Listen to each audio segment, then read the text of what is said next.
சட்டம் போட்டு சொல்லியிருக்கோம். நல்ல நடிகண்டா நீ. செல்வியை பார்த்து மயங்கி விடாத. இப்போ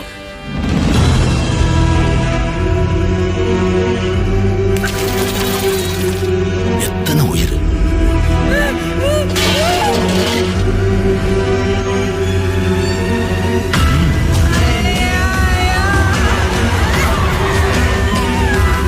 நீங்க அரசியல் சாணக்கியம் தலைவரே.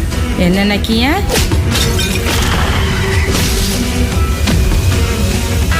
ஆள்றதுக்கு தான் அதிகாரம் தேவைன்னு நினைச்சு இத்தனை நாள் ஒதுங்கி இருந்தோம். ஆனா இப்பதான் சார் தெரியுது, இங்க வாழ்றதுக்கே அதிகாரம் தேவைன்னு. ஏய், எங்ககிட்ட அரசியல் பண்றீங்களா?